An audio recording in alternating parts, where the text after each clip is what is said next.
அந்த வீடு எப்போதும் அமைதியா இருக்கும். ஒரு நாள் மாலை மீனா ஜன்னல் பக்கம் நின்று வெளியே பார்த்தாள். அருண் இன்னும் வரவில்லை. அவள் மனசுக்குள்ள இன்னும் ஆபீஸ்ல இருக்காரோன்னு நினைத்தாள். கதவு திறக்கும் சத்தம் கேட்டது. அருண் உள்ளே வந்தான். மீனா இன்னும் லேட் ஆகிடுச்சுன்னு சொன்னாள். அருண் வேலை அதிகம்னு சுருக்கமா சொன்னான். மீனா அவன் முகத்தை கவனித்தாள். அவன் கண்கள் தவிர்த்தது.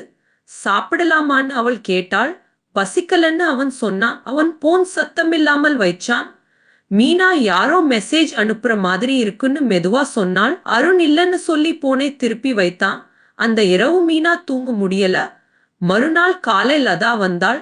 என்ன அக்கா, முகம் சரியில்லையேன்னு கேட்டாள். மீனா ஒன்னும் இல்லைன்னு சொன்னாள். லதா ஆண்கள் இப்போ இப்படித்தான்னு சிரித்தாள். அந்த வார்த்தை மீனாவுக்கு வலி கொடுத்தது. மாலை அருண் மீண்டும் தாமதமா வந்தான்.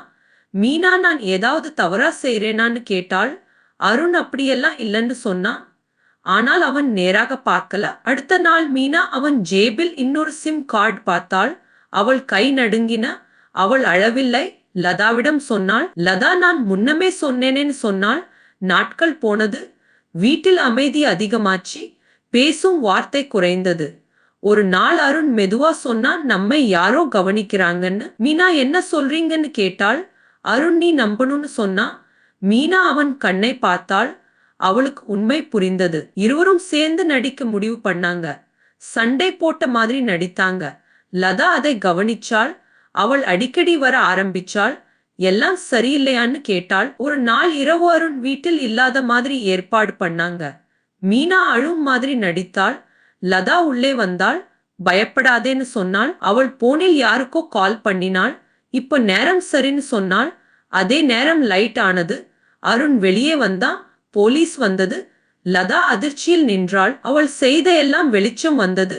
மீனா அமைதியா நின்றாள். அருண் அவள் கையை பிடித்தான். வீட்டில் மீண்டும் அமைதி வந்தது. ஆனால் இப்போ அந்த அமைதி உண்மையானது.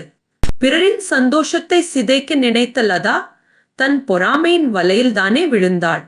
பொறாமை மற்றவர்களை எரிப்பதில்லை, முதலில் அதை வைத்தவரையே எரிக்கிறது. பிறரின் சந்தோஷத்தை பார்த்து பொறாமை கொள்ளும் போது நம்முடைய அமைதியை இழக்கிறோம். பொறாமை வளர்ந்தால் உறவுகள் சுருங்கும்.